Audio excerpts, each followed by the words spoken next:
সে যখন তার বড় চাবিটা আমার তালায় লাগালো, কি যে বলবো, আমি কখনো কল্পনাও করতে পারি নাই পুরুষের এটি যে এত শক্ত হয়। আমি তো আমার ছোট ভাইয়ের এগুলো দেখেছি, তাদের এগুলো তো অনেক লস এবং ছোট, কিন্তু যুবক পুরুষদের যে এত বড় হয়, এত মোটা লম্বা হয়, এত শক্ত হয়, আমি কোনোদিন কল্পনাও করতে পারি নাই। সেদিন বৃষ্টির মধ্যে আরও অনেকেই মাছ ধরতে আসছিল।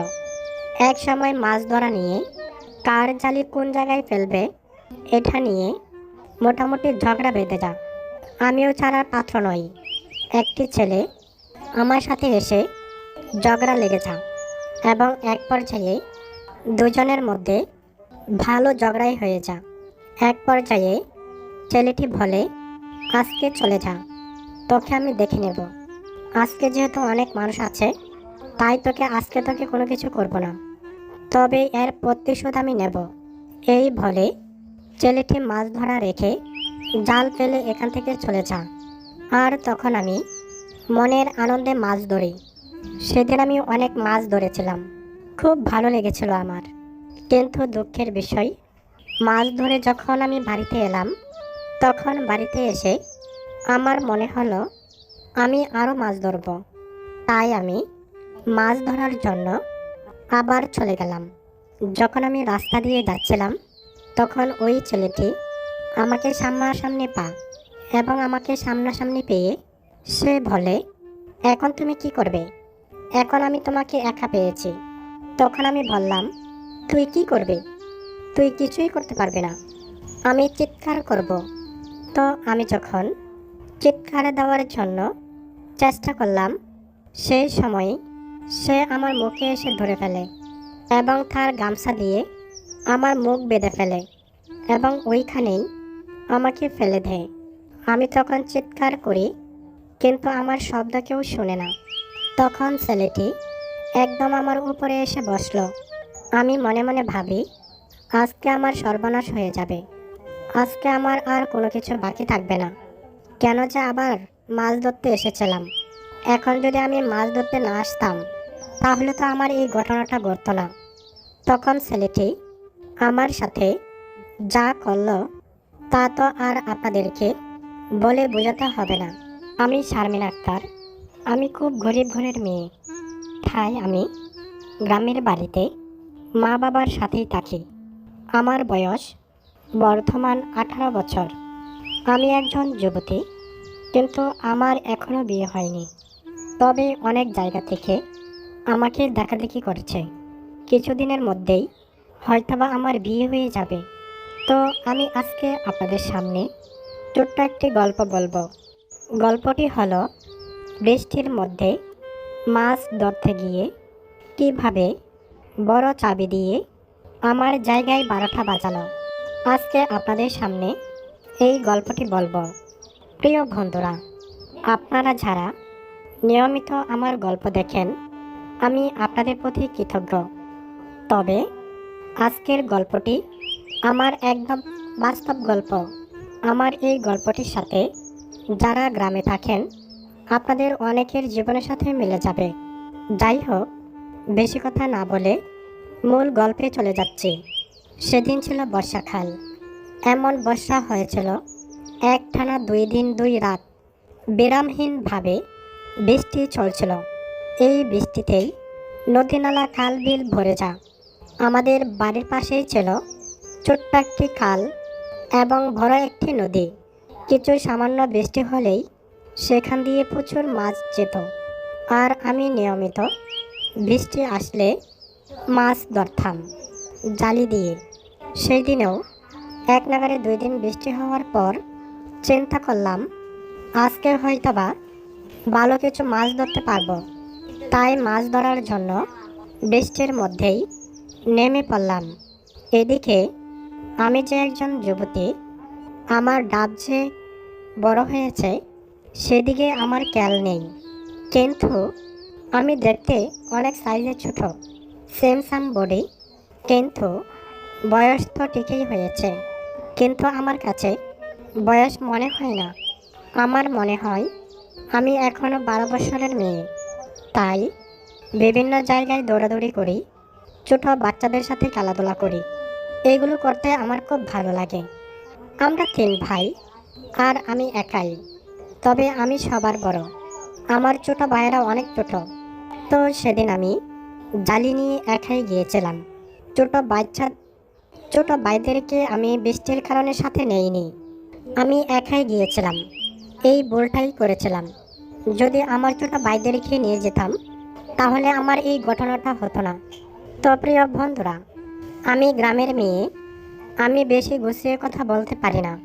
তারপরেও ইউটিউবে গল্প বলার সুযোগ পেয়েছি। এটাই আমার কাছে অনেক কিছু। আমি আল্লাহর কাছে চিরকৃতজ্ঞ থাকব আমাকে ইউটিউবে সুযোগ দেওয়ার জন্য।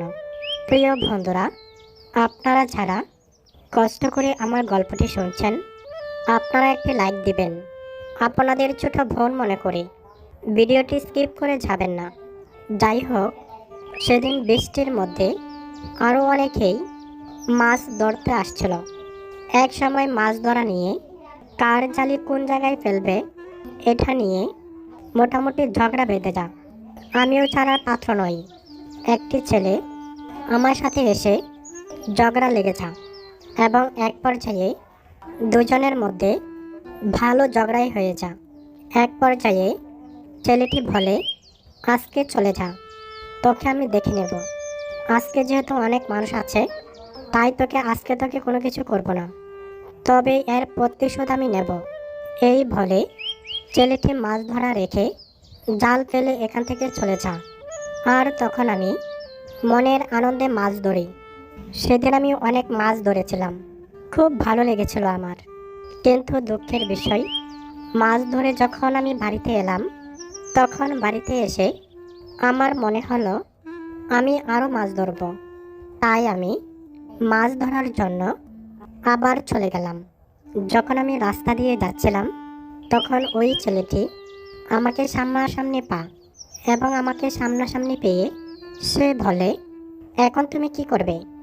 এখন আমি তোমাকে একা পেয়েছি। তখন আমি বললাম, তুই কি করবে? তুই কিছুই করতে পারবে না। আমি চিৎকার করব। তো আমি যখন চিৎকার দেওয়ার জন্য চেষ্টা করলাম, সেই সময় সে আমার মুখে এসে ধরে ফেলে এবং তার গামছা দিয়ে আমার মুখ বেঁধে ফেলে এবং ওইখানেই আমাকে ফেলে দেয়। আমি তখন চিৎকার করি, কিন্তু আমার শব্দ কেউ শুনে না। তখন ছেলেটি একদম আমার উপরে এসে বসলো। আমি মনে মনে ভাবি, আজকে আমার সর্বনাশ হয়ে যাবে। আজকে আমার আর কোনো কিছু বাকি থাকবে না। কেন যে আবার মাছ ধরতে এসেছিলাম। এখন যদি আমি মাছ ধরতে না আসতাম, তাহলে তো আমার এই ঘটনাটা ঘটতো না। তখন ছেলেটি আমার সাথে যা করলো তা তো আর আপনাদেরকে বলে বোঝাতে হবে না। একটা যুবক ছেলে একটি যুবতী মেয়ে পেলে কি করতে পারে তা তো আপনারাই জানেন। সে তার তখন সমস্ত জ্বালা, যন্ত্রণা, রাগ আমার উপরে ঢালল এবং সে যখন তার বড় চাবিটা আমার তালায় লাগালো, কি যে বলবো, আমি কখনো কল্পনাও করতে পারি নাই পুরুষের এটি যে এত শক্ত হয়। আমি তো আমার ছোট ভাইয়ের এগুলো দেখেছি, তাদের এগুলো তো অনেক লস এবং ছোট, কিন্তু যুবক পুরুষদের যে এত বড় হয়, এত মোটা লম্বা হয়, এত শক্ত হয়, আমি কোনোদিন কল্পনাও করতে পারি নাই। এবং কি, আমি কোনোদিন মোবাইলও দেখি নাই। আমি মোবাইল দেখতাম না। তাই ওই ছেলেটি জীবনের প্রথমবার তার চাবি দিয়ে আমার তালায় ব্যবহার করেছে। আমি কি যে বলবো, আমি এত কষ্ট পেয়েছি তা আমি বলে আপনাদেরকে বোঝাতে পারবো না। তারপর সে আমাকে একটা ট্যাবলেট খাইয়ে দিল। সে বলল, যা, তোকে ছেড়ে দিলাম। যা করলাম প্রমাণও দিতে পারবি না। যদি এই ট্যাবলেট না খাওয়াতাম, 3 মাস পর তোর পেট ফুটবল হয়ে যেত। সেটা থেকেও তোকে মুক্তি দিলাম। এখন তোর কোন বাবাকে গিয়ে বলবে? যা গিয়ে বল, দেখি আমার কি করে। আমি তখন নিচে নিচে অনুতপ্ত হয়ে বাড়িতে ফিরে আসলাম। কিন্তু এই সামান্য ঘটনা, মাছ ধরা নিয়ে জীবনটাই এভাবে নষ্ট হয়ে যাবে তা আমি কোনোদিন কল্পনাও করতে পারি নাই। তারপর থেকে আমি চিন্তা করি, ভুলটা আমারই হয়েছিল। আমি জীবনে আর এরকম ভুল করব না। তাই প্রিয় মা ও বোনেরা, এখন বর্ষাকাল, এই ঘটনাটি খুব আমার মনে পড়ছে। তাই আপনারা মাছ ধরা নিয়ে এই ধরনের ঘটনা করবেন না, সতর্ক থাকবেন। ছোট্ট একটি ঘটনা সারা জীবনের কান্না হতে পারে। ধৈর্য ধরে আমার গল্পটি শোনার জন্য আপনাদের সকলকেই ধন্যবাদ। গল্পটি সকলেই শেয়ার করে দিবেন, যাতে করে সারা দেশের মানুষ সতর্ক হতে পারে। সকলকেই ধন্যবাদ।